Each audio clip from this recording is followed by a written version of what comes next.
वह जब अभिनव ने करवट बदली तो उसका हाथ एक नरम हाथ से टकरा गया। अभिनव की नींद टूटी और उसने देखा कि वो एक अनजान लड़की के बगल में लेटा हुआ था।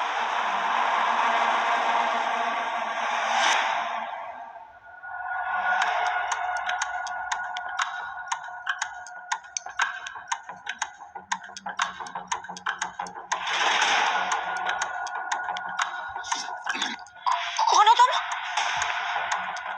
तुम मेरे कमरे में क्या कर रहे हो? तुमने मेरे साथ क्या किया? अभी नहीं, वो भी इस हाल में। छी छी छी छी छी छी छी, शेम ऑन यू बहना।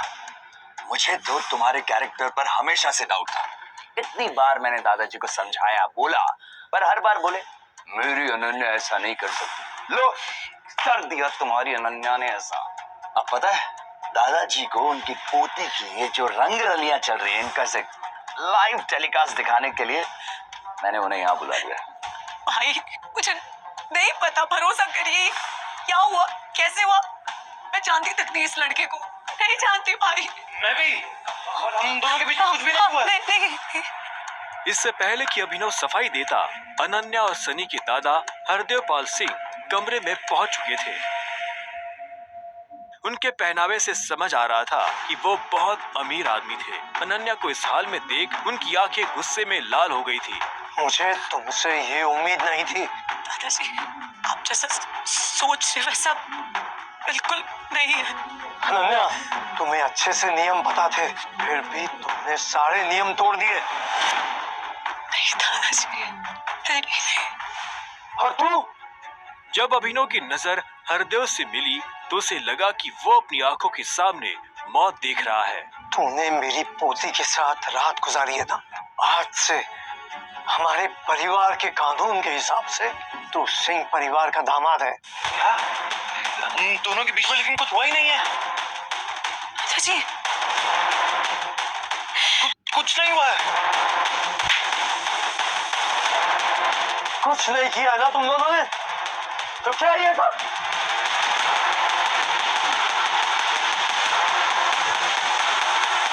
इससे पहले कि अभिनव कुछ समझे, हरदेव के आदमियों ने उसे मारना शुरू कर दिया था।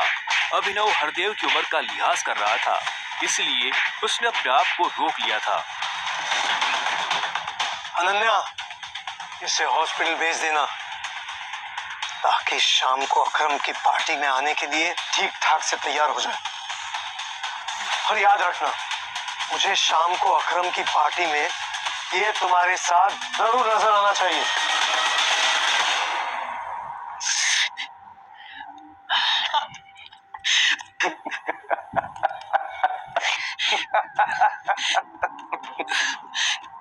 क्यों मेरी जिंदगी बर्बाद कर दी तुमने?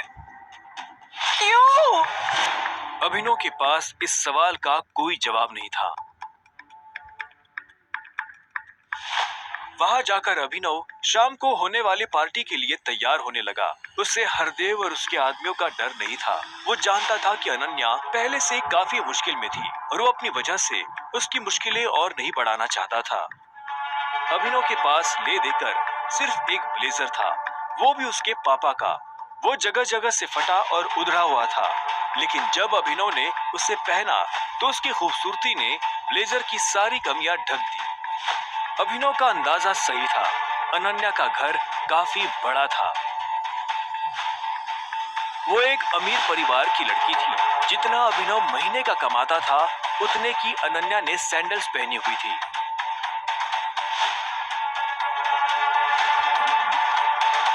अनन्या की आंखों में दिख रहा था कि वो अभिनव से कितनी नफरत करती थी।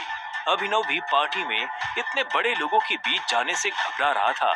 उसी घबराहट में उसने कब अपने पापा की अंगूठी को उंगली में गोल गोल घुमाना शुरू कर दिया, उसे पता ही नहीं चला।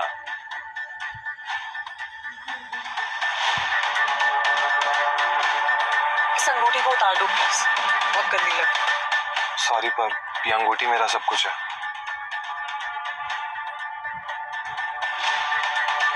अकरम का घर किले जैसा था, जिसके चारों तरफ बाउंसर्स बंदूकें लिए खड़े थे।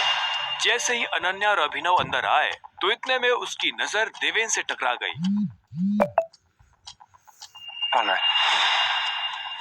तुम यहाँ क्या कर रहा है साले? My husband.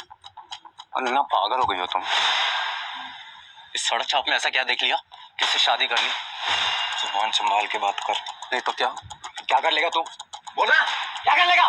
देवेन भी तैश में आ गया। अभिनव उसके ऊपर हाथ उठाने ही वाला था। इतने में उन दोनों का झगड़ा देख पार्टी का ऑर्गेनाइजर अकरम वहां पहुंच चुका था। क्या हो रहा है यहाँ?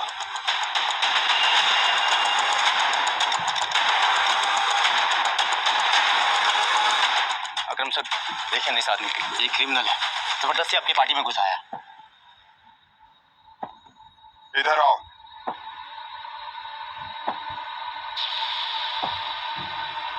कौन हो तुम और यहाँ कैसे आए? एक्चुअली ये मेरे पति है। अकरम को अनन्या की बात पर विश्वास नहीं हुआ। तुम इस पार्टी में इनवाइटेड नहीं हो। इससे पहले कि मैं पुलिस को बुलाऊं, चले जाओ यहाँ से। Thank you Akram sir.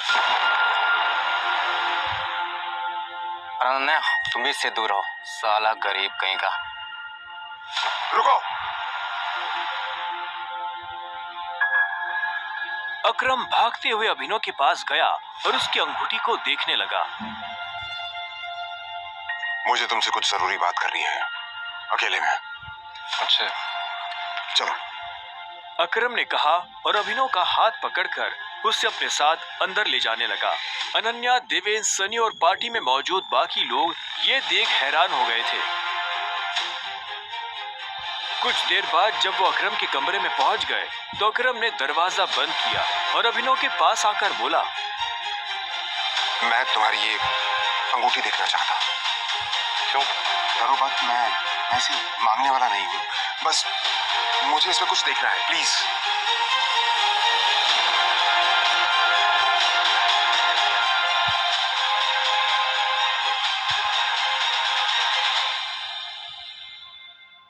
Tiger?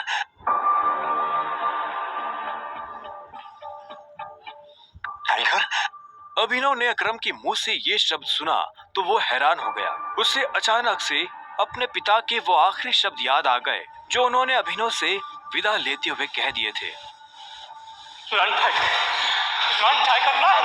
लेकिन अभिनव हैरान था। उससे समझ नहीं आ रहा था कि अकरम ये सब कैसे जानता था। आखिरकार मैंने तुम्हें ढूंढ ही लिया, टाइगर। टाइगर?